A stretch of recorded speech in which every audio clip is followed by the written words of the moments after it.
SHODO!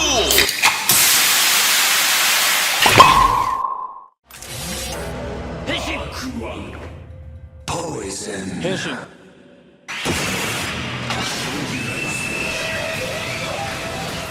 Hey guys, welcome to the 68th episode of the SO-DO Pop Podcast. As always, I'm your host, Frozen Stratos. Here with me today we have... Josh. And we're going to talk about... Hell yeah. Hell yeah, we're doing that in the news and as our topic. So, this whole episode's going to work out. We're going to do the Candy Toy news blog for Kamen Rider. And then we're going to get into a little bit of Digimon stuff that we missed in last week's coverage. And last week was pretty packed anyway, so we're just moving it here. And then, after that, we're going to go into our topic of SO-DO Kuuga. Hopefully the universe will allow us to finally cover it. It's not even because I'm excited about Kuuga. It's just like, oh, I like doing reviews as a topic. Yeah. So let's hop in to the news blog. And hey, Josh. Hey. How are you doing once again for this week? I'm doing great. Oh. What's happening? Hold on. Why are you asking?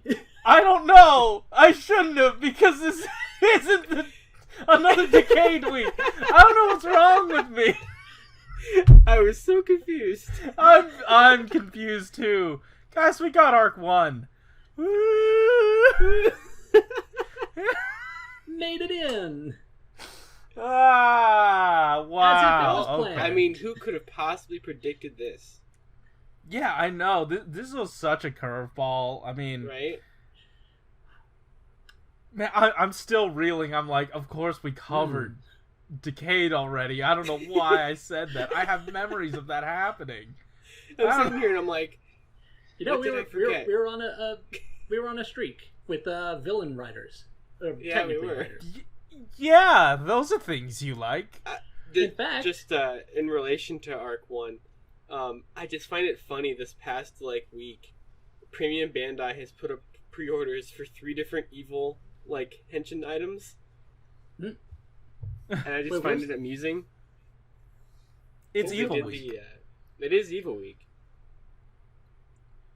What were the other two?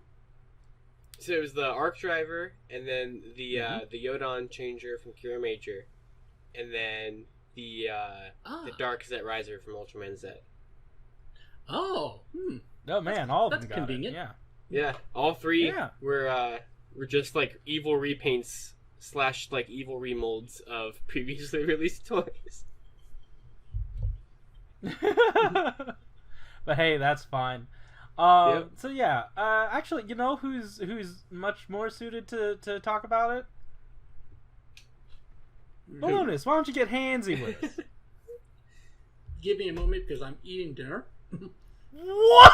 Okay, all right. I'll start talking about it. We got Arc 1 finally. I got it. Okay, fine. So yeah, it's the predicted Kamen Rider Evil black hole form. Yeah. Yeah.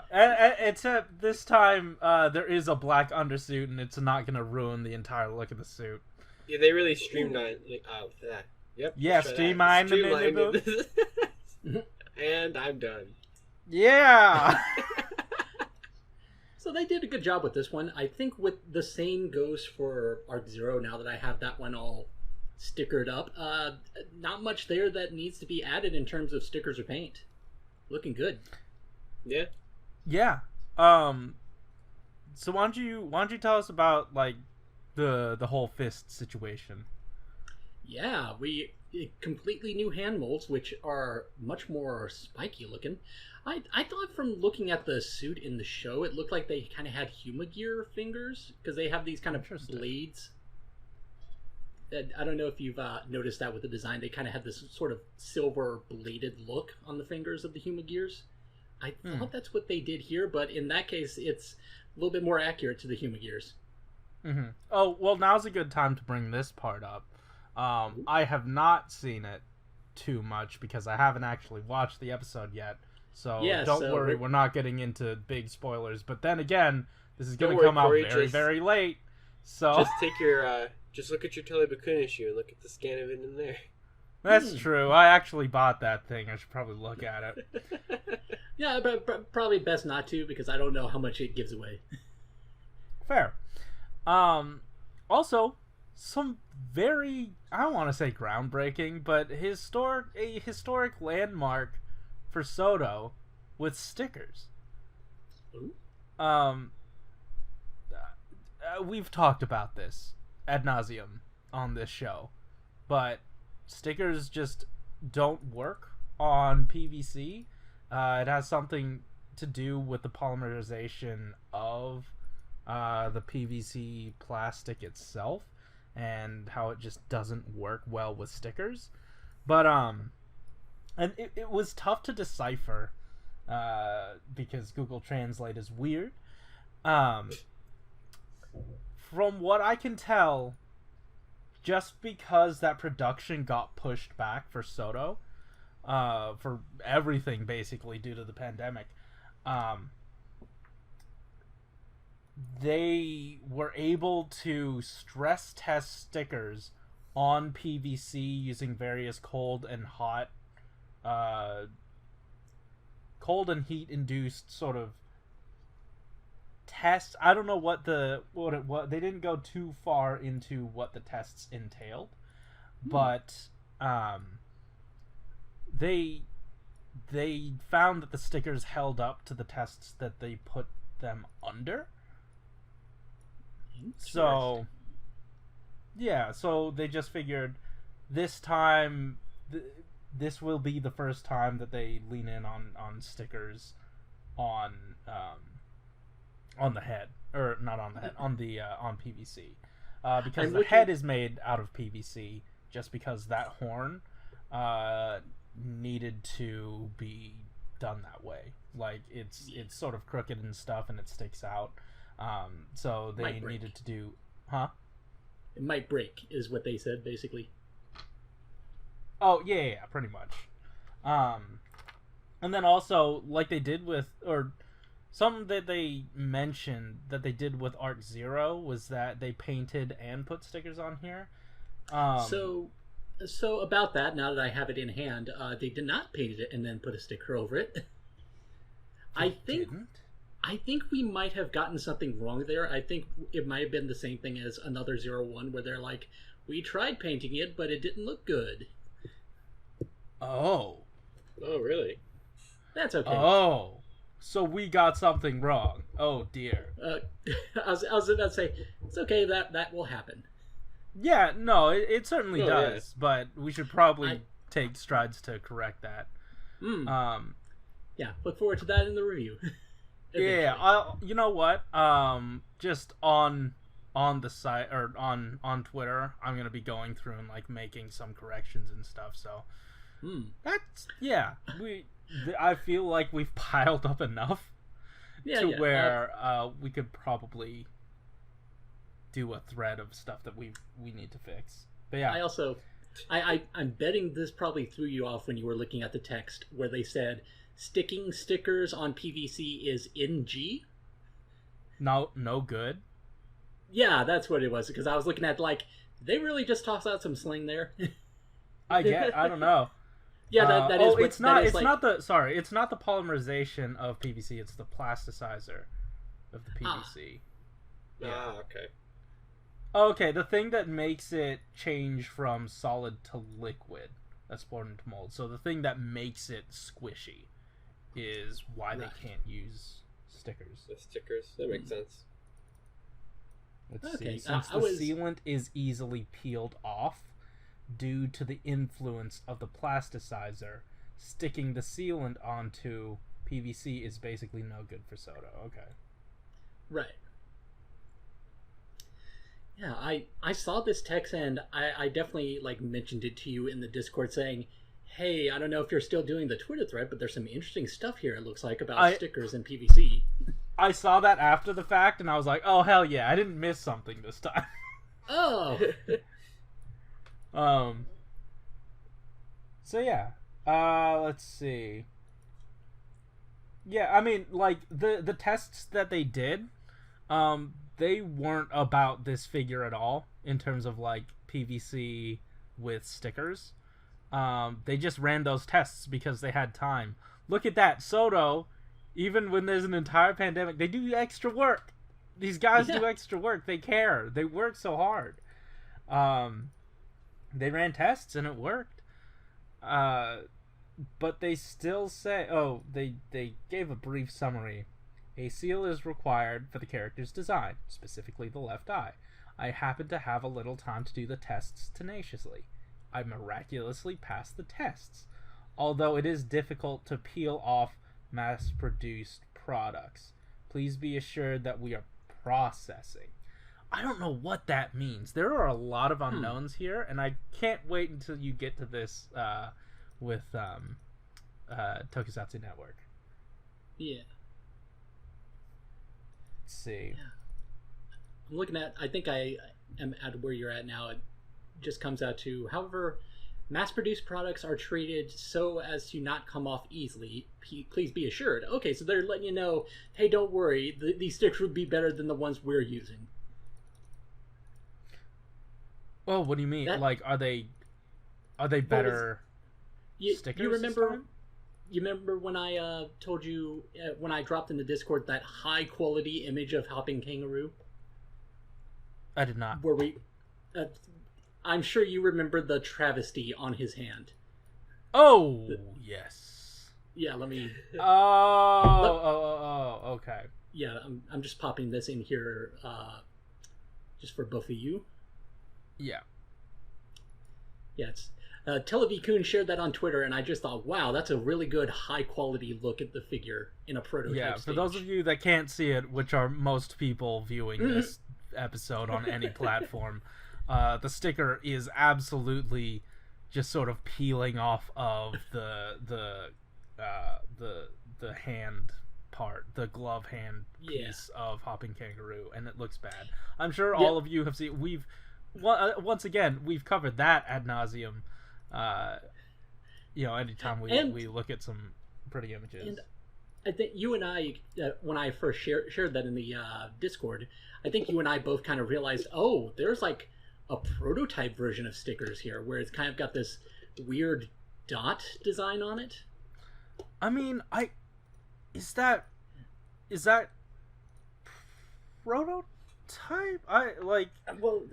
The way because like when we looked at the photos again for growing form, that outline on the hand sticker, it was just like a dotted line. Didn't look quite right. Yeah, I'm looking.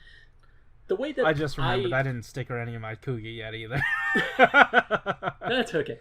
But what I was saying is that when I noticed that, I just thought that must be like some sort of quick and dirty, we just need to see how the general look of these stickers kind of print. I'm sure it is just a printer. So it's possible that they don't stick very well for that reason, is what I'm getting at. Right. That's probably why we have so many examples where we're like, look at that sticker. Yeah. I mean, I'm sure that's the case. It's just really fun to dunk on stickers. Oh yeah. But yeah, they assure, I forgot if you said this or not, they assure that they probably won't be doing this PVC sticker stuff again. Okay. Yeah, they said, let's see, it's a miracle that these three happen to overlap. I will not put a seal on the PVC in the future. Therefore, please enjoy playing with that miracle gem, Arc 1. Nice. Yeah. And yeah, this is, I kind of alluded to it earlier when you accidentally gave this to Josh because you thought it was another writer. But this way happened. This was not recorded, sir. No, it never happened at all. If you ignore the fact that there's an accessory set in this wave, everything here is bad guys, and that's kind of interesting as a final wave. Yeah, the last bullet serving as AI-10 is everyone villain. Appropriate to say that. But guys, every villain is lemons, and there's no lemons. That's here. True. That, you know what? I like that as the title for this episode.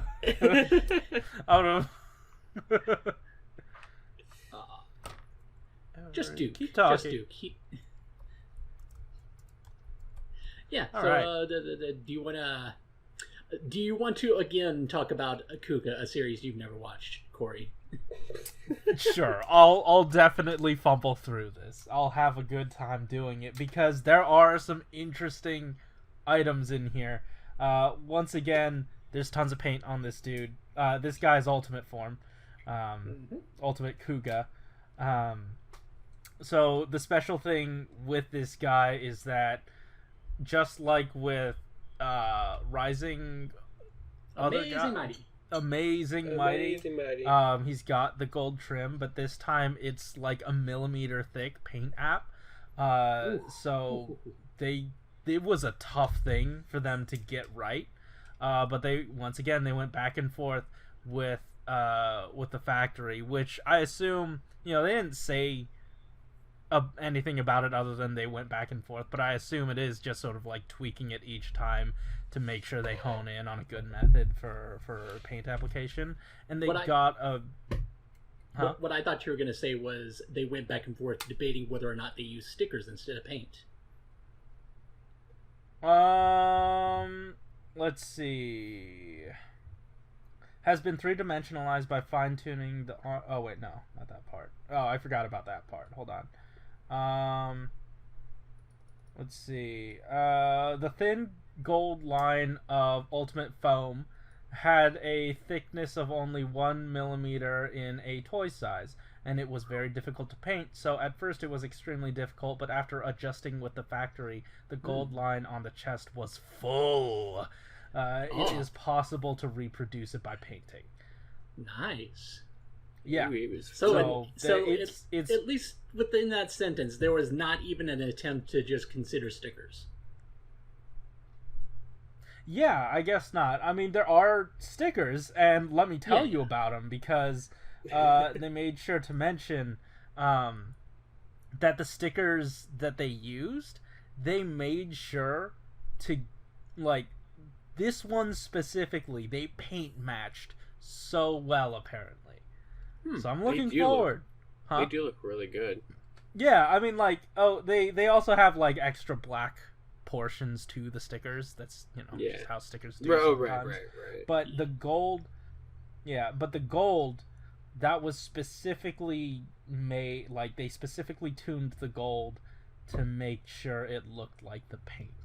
I mean, man, could you imagine how difficult it would be if those gold lines were stickers? Oh my god. I mean, actually, yeah, because I cut out all my cheetah stickers. That's right, you did do that. It was a thing you did. That was. Also, they made him a thick boy, so that's good. Thick arms, thick thighs, thick torso, everything. They wanted to say that the collar, even though it's huge, just because they have that extra range of motion at the top of the neck, he can still look around. Nice. And then also, unlike Amazing Mighty, who has the matte finish on just his chest, he has it all over the body except for the head, to make it look accurate to the show, Nice. which made him the most expensive one in that set. So, yeah. Man, I believe he comes twice in that one. Most likely, because that's usually how things go. I think I saw that. Wait, did they? Because I know for sure that Growing Form did not get twice. Wait, is that already out then? Yeah, I saw... Hold on. Let me check. I saw images. Is it out? I think it's out. Oh. I figured it was coming out soon. I didn't know if it was already out. I might need to ask, see if anyone is selling Growing Form then. Yeah. While you're looking for that, I don't remember if this was even documented before, but they are including an alternate sticker for the belt. It's a broken belt. Oh, yeah. Yes. So if you're getting two of them in the set, then hey, you've got to figure they can have a broken belt and the black eyes. I don't know if they do that at the same time, but sure. Yeah, I'm not 100% certain on that either. I don't even remember the broken belt, so that's why I'm not sure. Yeah, I don't either. Like, I remember the black eyes, but I mean, the thing about Ultimate Form is that it's probably not going to be hard to narrow it down because it only appeared in the second to last episode. Right. Yeah. Right. I do like the pictures of it fighting Decade, though. Yep. Yeah, that was nice. What is that in reference to? Decade's finale. Oh. I was about to say it's in reference to when Kuuga fought Decade. Oh, Yeah, thank you so much. Very the, helpful. the final episode of Decade, the like alternate Kuuga turns into Ultimate and fights Decade. Oh, that's mean. You know what? I watched the whole thing. I don't remember that at all. Decade's finale is a thing, so It didn't end, so. It's two things. No, because- it didn't. I was about Oh, to say, wait. Decade's finale is two things because they had to rebroadcast it with edits. That's right. Wait. They did? I didn't Oh watch yeah, it as it aired. that was There's an that was alternate actually, version. Yeah, so the thing about that is that they decided to end the show on a cliffhanger so that they could end the show with the movie, which is a really bad thing. I'm glad they haven't done since then. And because of that, they actually got in trouble for it because it was seen as like this is going a little bit too far as promoting a product and not giving a product on the show. So they actually had to like rebroadcast the last two episodes with edits to make it more of a conclusive finale. Oh. And it still didn't really work. Yeah, it still kind of felt like a watch the movie kind of advertisement. Yeah. Oh, and that's then great. and then even the movie itself didn't really give much of a conclusion. No. I mean, so, I was also as it turns out, it gave just as much of a conclusion as the movie did.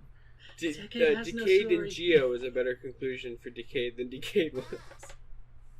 I mean, I guess. I was also going to say the really confusing thing about Decade's the finale movie is that they filmed, apparently, according to what I understand, they filmed a bunch of scenes that they thought would be kind of cool to put in a movie, and that was like the teaser trailer for the movie, and then they did none of it. Oh my god.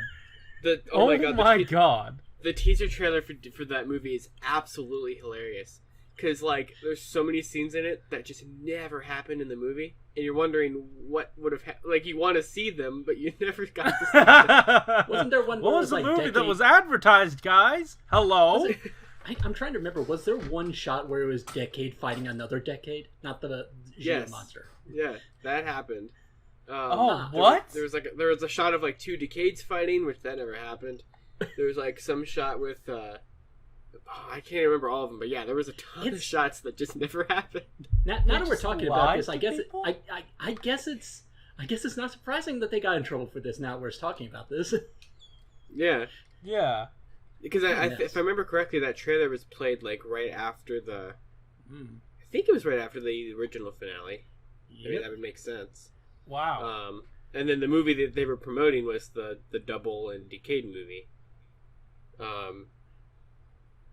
For the first movie war, and then That's the worst. That's the worst possible thing they ever could have done. Like, of all the things that they promised to do but never did, I think the worst one was that the final shot in the show was Dien pointing his gun at Decade's head, and then it just cuts, and then like the movie doesn't even open up there. It's just like later. No, it doesn't. Decade is off somewhere that else. Scene never gets that scene never gets resolved. I don't remember any of Decade. Mm. Wow. Oh, so Anyway. also SO-DO Kuuga is doing Inagata Devita. I mean, Indigova. What is his name? I can't even. Bad Okay, guy. try Oh, it. they're do bad guy. Yeah, I can't even. Okay, every time I look at the name, I can't even attempt to Okay, say it. It's I got it. real. I got it. It's Indigova Zeba. I got it. That's it. There we go. Sure. So- You could have said the Names. Ramacon brothers, and I would have believed you. So this interests me because I'm wondering how this is happening. Premium Bandai. Right, and I do Well, wonder. I mean, yeah. I wonder, are they gonna retread? Oh, Do what?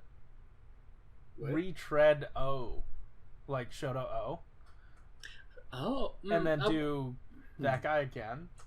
Oh, yeah. Like I just Well, assumed- I'm wondering because like it'd be very odd for him to just be released on his own. Yeah, what else is there from Kuuga? I was thinking perhaps they do Kuuga's second bike. He has a second bike? Yeah, he has a second bike. Are we talking about the novel? Because there is a bike in the novel, but they don't really describe anything about it. It's here, let me pull up an image of it. I'll send it to the chat. Because I mean, you the could bike is... also just do Rising Ultimate. That too. I'm not denying that there are two bikes, because the name of the bike was Tri-Chaser 2000, and then the one in the novel, which takes place in 2013, is called the Tri-Chaser 2013. Oh, well, that's not what I was mentioning. There's a second bike. It's a 2001, I'm guessing? No, what is it called? Is it the Succeed Chaser? It also combines with the Go Ram, which they're already giving it to us. Right.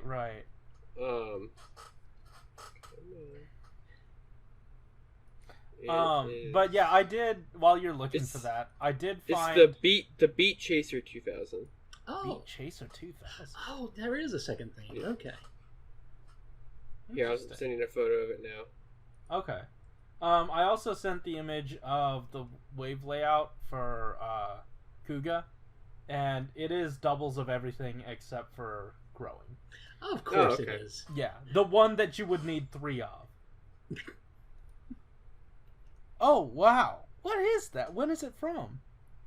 It's from the show. Oh, okay. Who uses it? Kuuga? Yeah. Is there a reason why? Because it's better, I guess. Do not remember. Interesting. Okay. The only reason... It also, like I said, it also combines. I was going to say, the only reason that he would use it is because it's better. Yeah. Or the other one got trashed and he needed another one. That's also true. When... did you watch all of Kuuga, Josh? No, I've seen a decent amount of it, but I have not finished it. What's the point of this? New toys. I don't get why he needs a new bike. To promote a new toy. Fair. But I mean, hey, that's just another one that they could do. Man, okay. Or Rising Ultimate, whatever you got to do. Hold on. Did that Kuuga villain show up at the end of that wizard thing? Oh. I don't. It's possible. Remember. Anytime that they've done a crossover with all of the villains, then he's definitely shown up. What do you? Oh, really? I'm assuming so, because that's usually how it goes with crossover movies, where it's like, let's toss out all the villains that we have. I'm not saying he had a role in the story, but yeah, I'm just saying that, like, if that bad guy and that form showed up in Wizard, that sets a precedent for it to be a pack, like Wizard episode 49 or whatever pack. The Beat Chaser, the SO-DO Wizard is an entry. Huh? The Beat Chaser 2000 is an upgraded model of the Tri-Chaser 2000 that was designed specifically for Kuuga. It is faster and more durable, and it's more resistant to the metal corrosion caused by the Goram. It is faster than the Tri-Chaser 2000 model. In later history, the Beat Chaser 2000 is seemingly abandoned after Kuuga regains the Tri-Chaser 2000 again without further explanation. As crossovers tend to do. Fine. Didn't that character die? Fine. Shut up. So, for all intents and purposes, the Tri-Chaser is Kuuga's main bike, because that's what you usually see him use. Right. Yeah. But he did have a second bike. Okay. This one was way better in every way possible, and yet he went back to the old one. Apparently. Yeah, I guess they probably... I wonder if that means that they just didn't have the prop lying around anymore. Maybe. I don't know. The bike. But he said he reclaimed the Tri-Chaser 2000. Well, I'm thinking that's just probably just their way of saying, in crossovers, when he shows up, he's got the old bike. Huh. We don't know how, but he just I'm assuming that's what the Kamen Rider Wiki is going by. Yeah. Potentially. I think. But that I'm guessing that's what that means. That it still doesn't make sense that No, it doesn't. they didn't do anything to reconcile Birth having the regular birth, or Date having the regular birth suit, or even the proto birth suit after. But I would imagine that if they did do the bike, because here it is combined with the Goram. That's neat. I mean, it would work with the play pattern. I wonder if there will be SO-DO. For like monsters. Oh, and stuff? like villains. Okay, Yeah. that'd be neat. Okay, so we moved the another riders into SO-DO. I like it. Would that be the only way to get things like Momotaros? I don't think it would be. That's exactly what I'm thinking of, because you know what I mean? And you can have it at a different price point or whatever. I don't know how this works. I don't know what it has to be Chronicle, obviously. Yeah, I was when you said are they SHODO? I was about to say that definitely looks like a SO-DO body. No. I meant like, are they going to retread and do the one that they did in SHODO? Like you're thinking like a SO-DO. line that's like that just has like random seasons in it. Well, just the ones that were covered. Or would they follow it? Okay. Oh, okay. Yeah. But like, are you saying that like you could have a set that would have multiple series in it though? You know what you could call it? You could have like some Imagine. You could have some whatever the bad guy dudes in O's were. You could have like Greeds and Dopons. The Greeds, yes. Oh, and then you could just have person with big T-Rex head over them, because they did do double. And that was a suit. Yeah. That was absolutely a suit that happened. That is very true. Yeah. Wait, you could have So it's the pyramid. Man. Huh? What? Windman from Double. Nazca? Futo-kun. Nazca. But also yes, that Futo. Okay. And you can call it SO-DO Gaiden, just like the other writers. Yes. And then you can bring them back. But yeah, I mean, like, this is definitely, if they continue with it, like, there are... Oh, that's a good topic. What do you want to see in a potential SO-DO? And you know what? In the end, though, we're probably just going to get this groggy with either the bike or with Rising Ultimate. I know, but it's fun to... It's fun. We're always wrong. There's not enough to do, like, a whole third set, so... Incidentally, our favorite thing to bring up is they gotta make Aqua eventually. They're gonna run out of stuff from O's. I know, they're gonna run out of just everything eventually. Well, not until I get my kangaroo.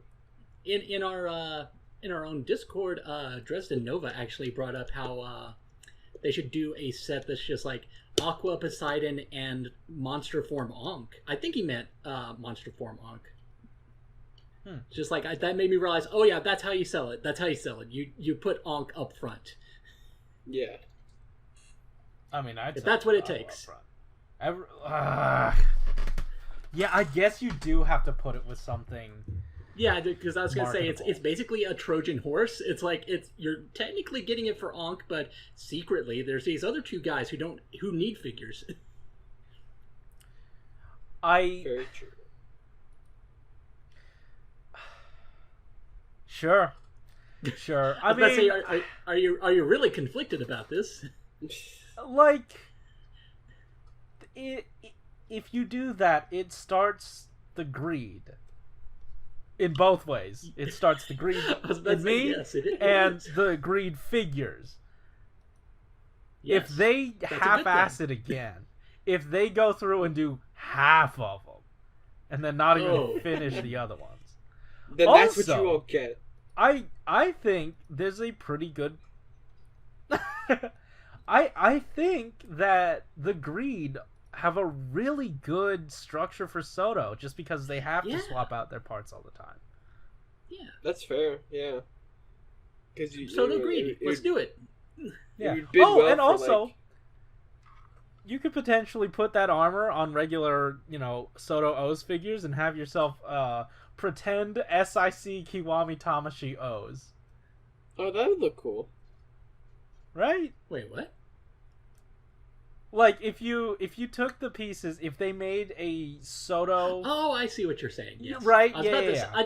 I thought you were saying put Ank's parts on O's, and I was just like, where are you going with this?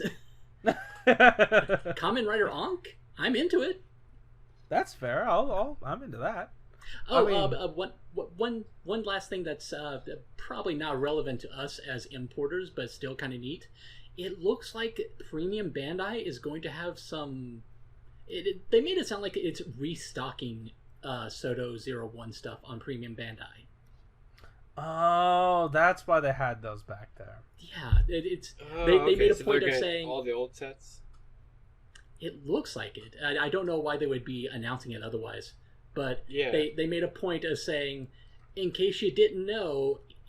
here's a notable character from each wave, and it was like Vulcan's in the first wave, Valkyrie's in the second one, etc. 3 and 4 don't have anything of note. What are 3 and 4? I think it's just all form changes, probably. Are they 3 GO waves? had Jin and Hirobi. Well, the Thouser No, one 3 had Jin and Hirobi. And then 4 had... too bad for them. And then 4 had those are important. Rising, and also Power Rising Ups. Hopper, I believe, is in 4. I can't believe they actually...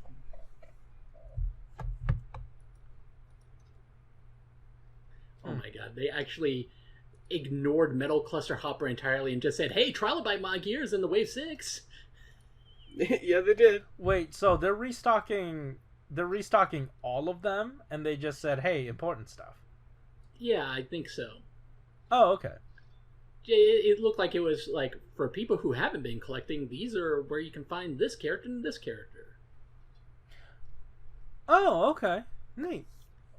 And next week, apparently our review for next week is the first wave of the Wonder Ride books from the Candy Toy releases. Yeah. So, I'll be I'm very curious to see what they actually do. Because I keep hearing how they do nothing. Well, I was about to say, I kind of know what they do because of the Candy Toy site. Like, it seems like they just cycle through a couple different sounds instead of the 3 or 4 that the main ones, the DX ones, apparently have. Okay, so they do have sounds. Because I kept hearing that they didn't have sounds. Oh, yeah. On the website, they showed a graphic saying, these are the sounds that are included. Oh, okay, good. Oh. So that's why I know that it's like a couple of them. Like, they specifically point out how... I guess you're not going to get that thing where you open it up and it has a story. It only opens up for transformation. Oh, they took out a page. They're censoring the book! Oh! That is also probably why these spines look that way, because they're kind of miscolored.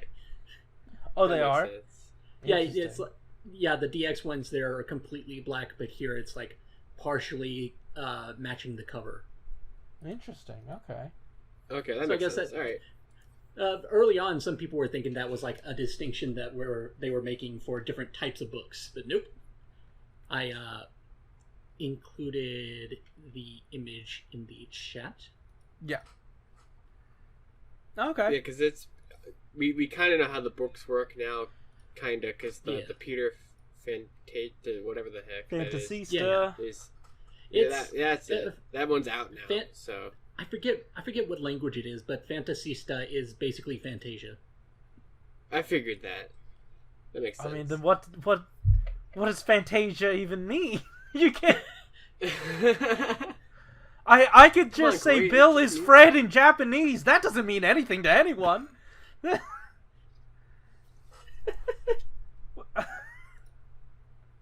So, we saw the last review of the Kuuga set. So why don't we review the first Kuuga set? After we talk about some Digimon. We forgot about it again, or at least I did. Once again. Let's see. Let me scroll to the article, because we did absolutely cover it Yes. on the Twitter, but we did not cover it on the show. I missed the Shodo logo here. I didn't see this before. It says Shodo, and then in small text, World Fun Action Figure. Yeah, they've been like I've seen that on when I used to go to Hot Topic sometimes. The Dragon Ball Shodo figures would always have World Fun Action Figure. I assume there's a similar situation going on with Pokemon as well. Oh, I thought you were going to say, I'm assuming that might have something to do with the name Shodo. I don't know. Oh, I have no idea. I just think that, like, if it's World Fun Action Figure, it's going to be one that's released around the world rather than just Japan. That'd be neat. Oh, I see what you're saying. That makes sense. Yeah. Shodo. Oh! Let's talk about Digimon, because we've got P back. And they were previously with us for the Shokugan Base blog. So welcome back to them. And they wanted to talk about some Digimon stuff, and there is some like really candy toy, like some big candy toy stuff in general in here, and just like I want to say like the mentality of candy toy is all over this thing. And they wanted to share some of that with us. Also, I want to say, when we last talked about this, I apologize for apparently getting like 2 of the 3 Digimon wrong because I was too lazy to open up photos.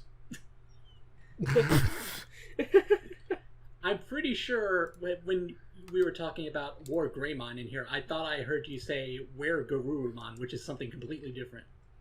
Oh. Look, man, you could have told me it was. You could have told me it was the Remicon brothers, and I would have believed you. Yeah, I would have. Everything is the Remicon brothers. Yeah. Let's see here. All right, so the first thing to note, I'm just gonna go based off of my notes. I usually like scroll through their stuff for all of it, but I think I took pretty good notes on this one. So let's see. So the reason they went with Digimon, or the reason they wanted to do Digimon, was because there was no line that featured basically everything in one cohesive set, like in one cohesive experience. So they wanted to bring it all together for the 20th anniversary, since there was more support for the franchise. Nice. And then they talked about War Greymon first. Let's see. And that he's been released before, but usually they have other gimmicks. Like, I assume this was one of the ones where it had, Agumon transforming into this guy? Yep, exactly. Did I get that name? Okay. That was like a recent one, but this one is like just its own figure. Yeah. I want to say all 3 of these probably got that sort of treatment. And yeah, just to put it in context, they made figures of these like back in the either 90s or 2000s, and then they recently, within the last few years, basically remade those toys. I think they might have improved upon them. Oh, neat. Yeah. So, yeah, I guess Japan isn't afraid to reissue things either. Yeah. And then they went into like the struggle of candy toy in general, and since P is like the person for candy toy, like the head candy toy person, they're probably the best one to talk about this with. The first thing they always run into is having joints to small pieces, and also having them, like, giving them as much, range of motion as other larger figures. I'm guessing and more just as durable. I'm guessing size was also a problem, just from looking at these. What was that? I'm guessing the height was also a problem, just looking at the comparison. We'll get there. Yeah. And then number 2, they want to make sure the joints that they add don't ruin the proportions. Mm-hmm. And we see that mentality extend into SO-DO, just like with Chronicle Gaim. Yeah. Like, they made sure to get the joints and stuff as flush as possible, and even like put molding over it.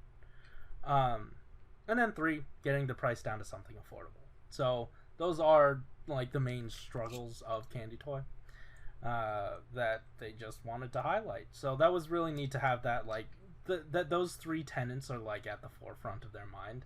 Yeah. And that articulation is important to them, and same with like the look of it.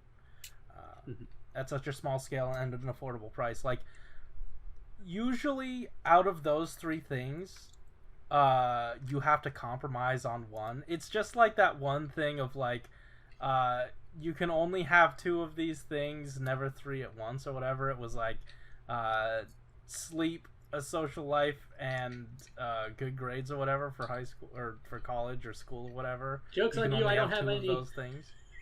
Hell yeah.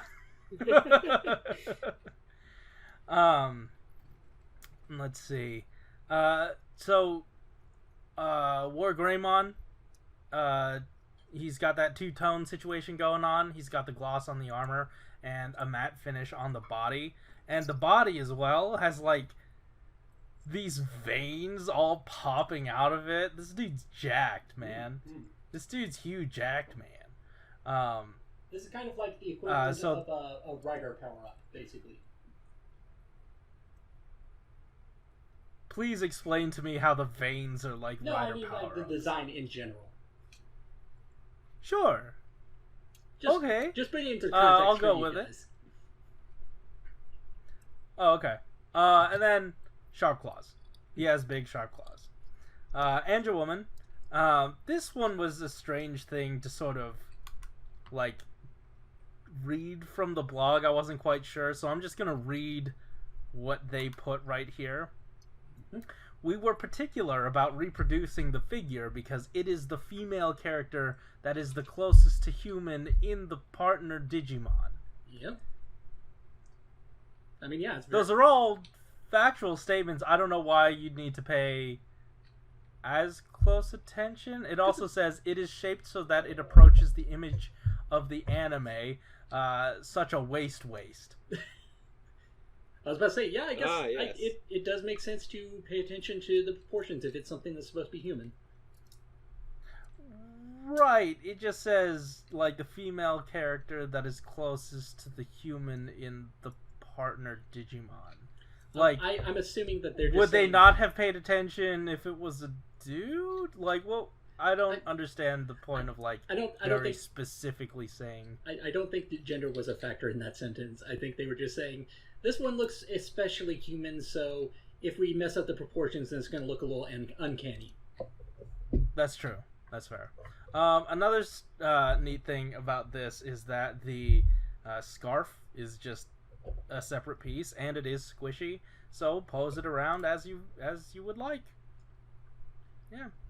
Then Garudamon. I'm looking at that scarf design now. I'm just like, yeah, this is a real challenge to make these into posable figures at a small cost. Mm-hmm. Yeah. Next up is Garudamon, and this is one of those figures that doesn't have like a physical release too often. Like, they don't typically make. This one is the vibe I got off of what this blog was saying. Yeah, it's not like a main character. It's kind of like having the 4th or 5th writer in the group. Oh, okay, gotcha. And then they have tempo printing for the legs because there are these neat little runes on them. Yeah. Let's see. What did I write here? For each of the characters in the set, each of them had fine paint detail that they were dedicated to recreating. Oh, okay, cool. Yeah. Alright. Now we get to the really cool thing. The size comparison. Oh, yeah. And they brought back in the base Shodo body, and it looks great. No riders allowed. What doesn't look as good... Huh? I said no riders allowed. No riders... But then also, they showed us what the other figures look like next to it, and they are some small figures. You know, Having just said what we said about paying attention to like the proportions on the human character, yeah, it's pretty short.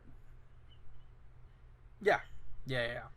And let's see. So I went through and like through proportions and like measuring and like some cross multiplication, I was able to maybe get like a rough estimate of how tall these figures are.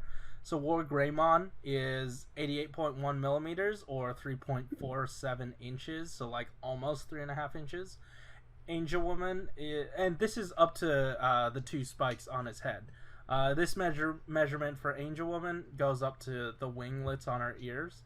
96.5 millimeters or 3.8 inches. And then Garudamon, that just went to the dome of his head. I didn't bother doing it to the little sticky outy part in the back of his head. 80.1 millimeters or 3.15 inches. So these are small. These are smaller than 3 3/4 inch. And I guess even the kids would be smaller than that, right? Oh yeah, I think it's been a while since I watched Digimon, but I think when these forms come up, they are more like giants. Well, not like Ultraman giants, but still way bigger than a human. Yeah. So that's why it also makes it unfortunate that Angelwomon is also like shorter than the human base figure. I mean, that has to be expected. They could do like a little set of like tiny PVC looking kids. Not even articulated at all, just sort of statues to sit next to them. That would be neat. Yeah. They also showed off the art for this box, and it was done by Kenji Watanabe, who was one of the people who was like one of the main designers of Digimon. That name sounds familiar. It does, but I feel like I've just heard Kenji as a name a lot and Watanabe as a name a lot. Sho Watanabe? So that just sound right. Yeah, pretty much that guy. Yeah. They sound correct. This sounds like someone's name. So yeah. That's pretty much it for this thing. Once again, you have the option of getting the premium set, or which is available through Bluefin. I don't know if it still is at the time of this recording, but that is Bluefin. Like, you can't, if you are in the States, you may have been able to get it, or you might still be able to get it currently, depending on when you're listening to this and depending on when I decided to put it on. Oh, also, side note, I guess, for anyone who's interested in Digimon, apparently Kenji Watanabe is on Twitter. Oh, neat. It's Jinke_Jinke, so it's like Kenji misspelled. Oh. Well, that's fun. But yeah. Cool. That was this. We're 55 minutes in. How do we feel about a little bit of Kuuga? Yeah. Like, real quick. Kuuga, he's cool. Alright, we did it. Cool guy. Yeah! Thank you, person who hasn't owned this set. That's right. It shouldn't be too hard to talk about the first wave because, hey, they all use the same body. So a general overview on the body, first off? I mean, really good stuff. I think, every now and again, SO-DO does this thing where you can clearly see them sort of testing something out. And I feel like we got a little bit of that with, what's his face? Metal Build? Metal Build? Yeah. And using that technology in SHODO, and it absolutely worked out here. The only issue I find is that, like, there is really no guidance on whether to put the forearm, position the forearm where the plastic cutout is at the top of the forearm or at the bottom of the forearm? Yeah. I have it to where the bottom of the forearm is facing forward. That little nib. I just kind of had them where like both of those little black dots are like on the opposite side, so not in the front or the back. Well, like it does seem to me that there is a sculpt running down from that little stump into the colored portion. Yeah. Oh, and I guess I don't know. That's just me. I could be doing it wrong.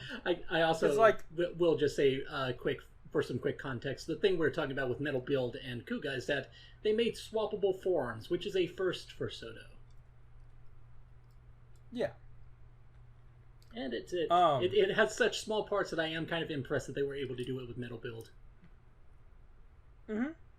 No, and that's the beauty of Chronicle, but this was done in regular SO-DO. Yeah. So I guess it must be a situation where they're small enough that if a kid swallowed it, they'd be fine.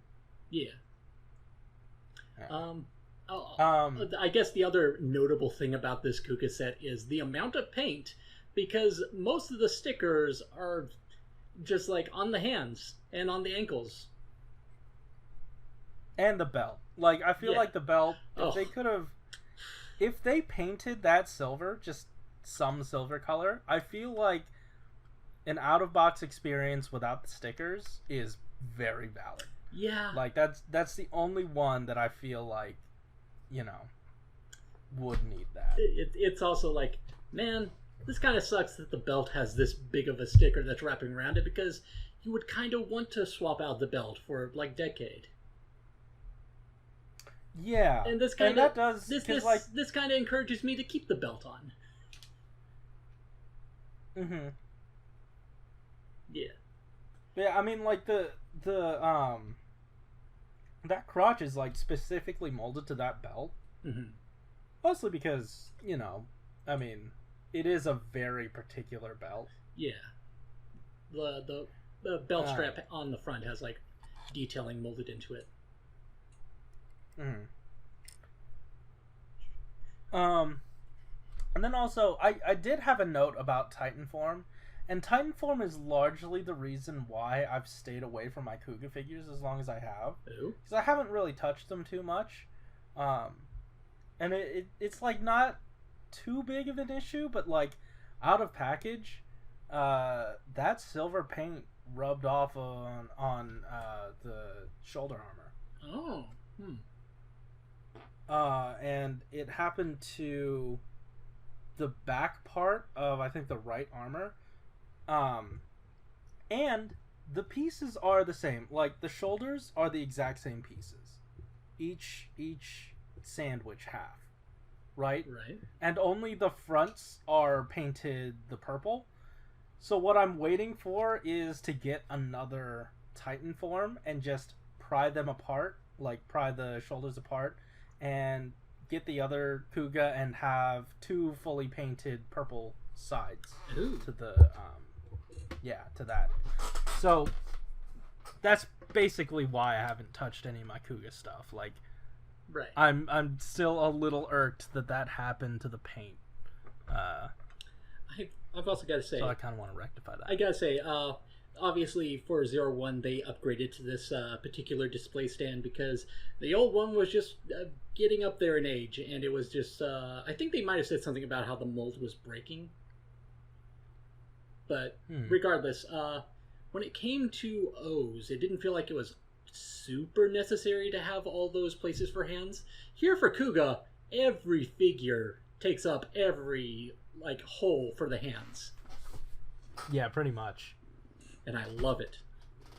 It's like figure arts. No, I'm very happy. Like, everyone gets like a myriad of hands, and it's a good time. Yeah, it's like the item holding hands, the open hands, these kind of closed fingers, meditation hands, I guess you could say. It's for when he's transforming. And then like each of them, well, not all of them, but a couple of them get some specific ones. Like the default form comes with these closed fists, or do they? Let me check. Yeah, just default form. Gets closed fists with Yeah. which I've said this before when we reviewed AI-07. I really like how those look on Ichigata, and I also like how they look on Arc Zero. Kuga's looks a little bit more kind of bloated. I think it might just be. Okay. I think it matches the design. I guess it doesn't look quite as stylish. Okay. Yeah, but I hadn't noticed that. They seem a little bit more rounded. Okay. It's kind of like No, that's fair. it feels like you're basically seeing different designers' takes on that sort of hand, which I guess is interesting. Mm-hmm. And also, he comes with a thumbs up hand. Yeah, that's important. Absolutely. Can we talk about the tragedy that is Rod Form's accessories? Because I don't feel like they went with something that great on either one. So, when it comes like the easy. Go ahead. I was gonna say, we are okay with letting an F-bomb slip once in a while. Dragon Form's rod is fucking terrible when it comes to stickers. Yeah. Oh my god. Like, make sure to put stickers in the most vulnerable spot. Oh, I thought you were going to say, spot. make sure when you're stickering this, don't use the one that goes down the center of the rod. Because the first time I put it together, I was just putting the rod into his hand, and the sticker got bunched up. Like, whoops. Nice. God, I hate it. That was such... I don't know how they would have done it. Yeah. They could have just not given it to us. Mm-hmm. Like, and then, we wouldn't have had it. But this is a situation where, like, they threw us a bone. They probably knew that they weren't getting paint on there, like enough paint on there for this. Yeah. So they threw us a bone and at least gave us some stickers. Mm-hmm. And like it was going to be a situation of, oh, why didn't you get the detail on here, or why did you give us such a crappy sticker placement? There's no winning either way, and they went with the decision that got us the more accurate look. Yeah. So I kind of get it. It's that I don't necessarily fault the sticker so much. It's just that the way that you put the rod in the hand, I haven't really kind of grasped how you're supposed to put it in there. So that's kind of what caused the sticker to get bunched up. No, absolutely. I definitely agree with that. And to basically the same extent, that silver rod has some nicks in it. It has some like paint chunks taken out of it because when I slide it into the hand, it like carves away at it. Oh, I haven't even used it actually. Yeah, I mean that's the one I have because like the one I have him holding because the other one is too thin as it stands. Which is probably a situation where like, okay, we're gonna put a sticker on here. It's gonna up the mass a little bit, so hopefully, thinning it out will even that out. But yeah, I don't know. This rod is neat. I'm glad that we have a plastic stick that is silver. It's from the show. That's fine. Yeah. It looks all right. It's just it's better as a wish it's better as a prop, like a little thing you toss in the background when you have a bunch of debris for a scene. Yeah. I mean, but you could also just, if you build any model kits or Gundam, you could snip those up and throw them into a scene. You know what I mean? Like, so I don't know. It was nice. Mm-hmm. It's just I don't know how else they would have done it. Like, if I feel like the only solution to this is making PVC hands. Wouldn't those also kind of because like what isn't the problem with the Lightning collection that hands kind of smudge up some of the paint or something? I thought I remember Josh saying something about it. So it's the problem with the weapons themselves. Because they're painted. They keep painting the areas the hands hold. Right. And the hands are so tight that even if you're doing it as carefully as you possibly can, you're still going to scratch paint off onto the white gloves. I assume that PVC also, by nature of being rubbery, might have potential to stick, and I would feel a little bit concerned about having that's something certainly painted in possible. its hand. Yeah. Yeah, I don't know. Then I don't know how to fix this, honestly. Like, I don't know what they could have done. This is just a not great situation. Yeah. You know what I mean? Yeah. Also, I'm looking at it again. I keep switching the arm back and forth. Is the nub supposed to be at the top or at the bottom? Because it looks right both of the ways, but then it looks wrong both of the ways. That's why I put him at the sides. Oh my god. That is invariably incorrect. Because then the molding doesn't match up I'm trying to anything. trying to see if I can't imagine that the promotional images would help because they're probably using prototype parts. No, the ones they used in the blog post showed them both ways. Oh, okay. So that doesn't Yeah, help. so even they don't know. Yeah. So, oh yeah, I see. Tell us in the comments, how do you have your Kuuga? Okay, now that I'm looking at one of the other promo images, I do see what you mean about the molding. How like the outer end is supposed to be more flat, while the inner half is supposed to be more curved. I mean, like, yeah, but also, yeah? I don't know. I don't know. I don't know, man. This is such a...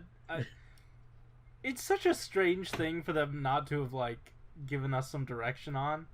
Maybe they were a little bit ashamed of how it turned out with those very distracting black dots. You know what? Yeah, that's really like the only issue I have with like the look. If only they stickered that part. Interesting argument, sir. I'm not fully. You know what? Interesting. Now that I'm looking at the curve on the inner form, maybe it's better if they didn't sticker that. Because then you're playing with maybe you're playing with then you're stickering curved areas, and we know the score. That's true. Yeah. Pegasus form comes with a real ass gun. That's always nice. That's such a fun thing. That is my favorite. That is my favorite SO-DO item to ever exist. I also like how all this time I've been saying, "Oh, I'm gonna put that with Jin. That's gonna be so funny." But then I actually found a better one to put with Jin.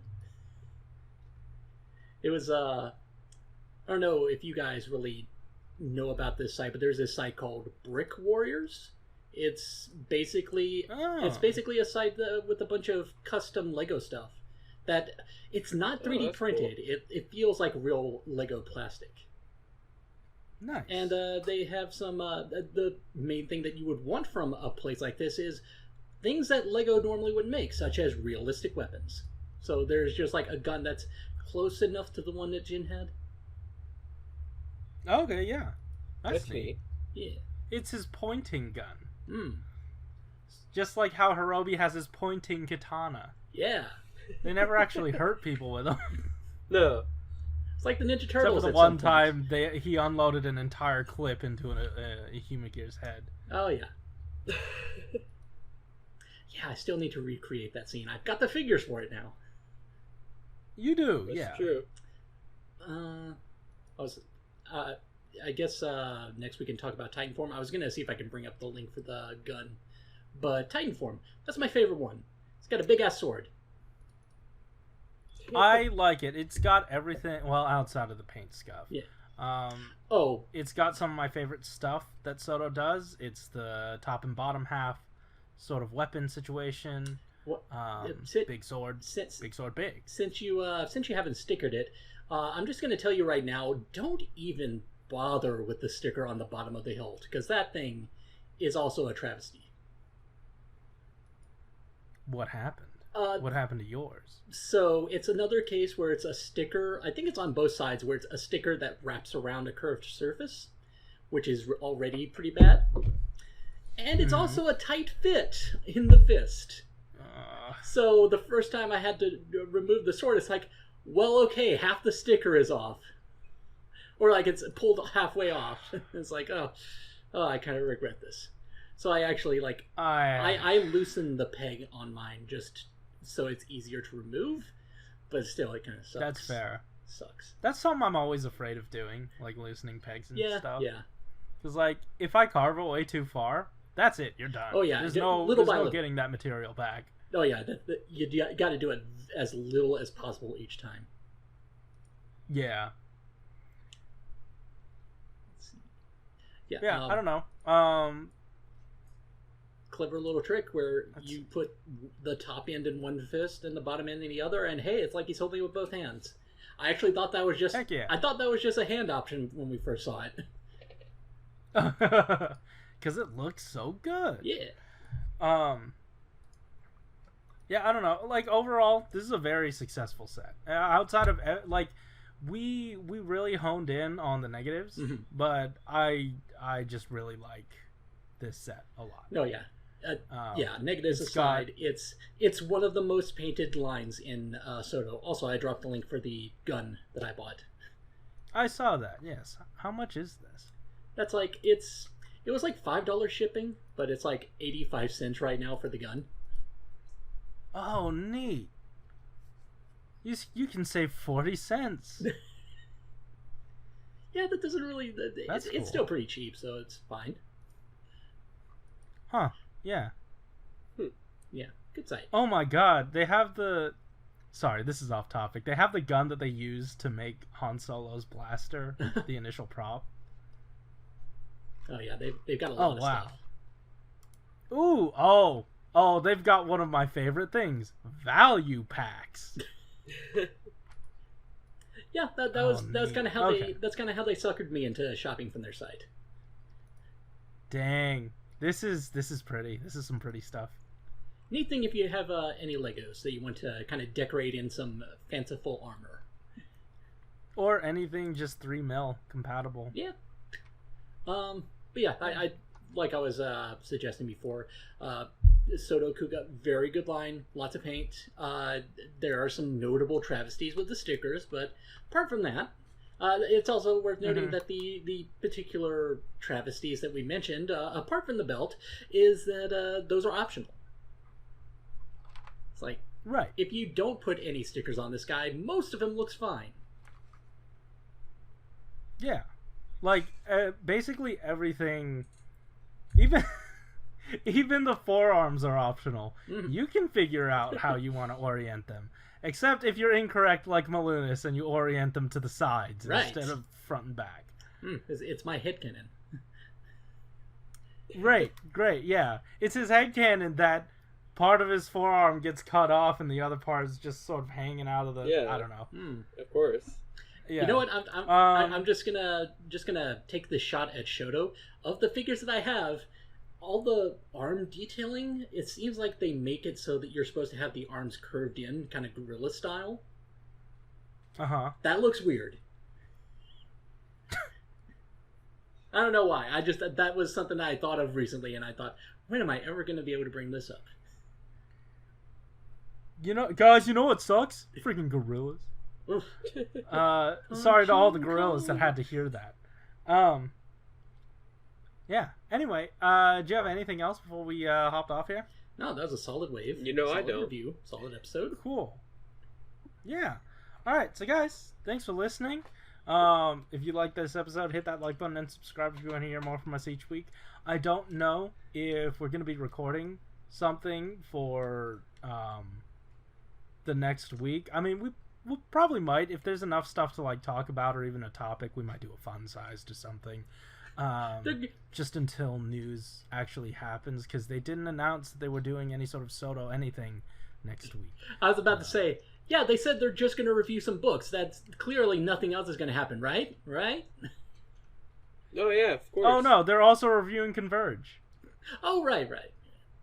I forgot about that. So I don't know. I don't know what's happening next week. But you know what? This episode's coming up late anyway, so yeah, you know, this will happen. That's all. Do you guys have anything else before we... I already asked that. Guys, thanks for listening. Keep it. Oh, wait, no.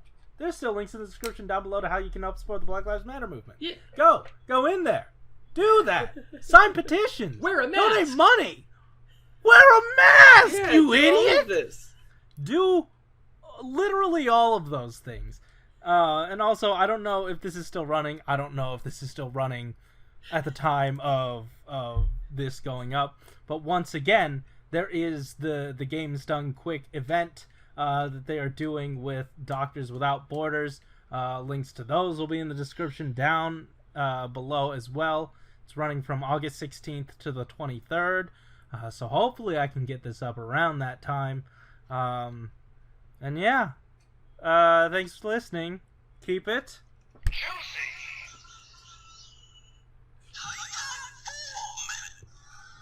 Well, I guess no one wanted to say goodbye then. I Oh, played the see lot ya. seat sound again. Oh! I think I left my key on the other side of the room again.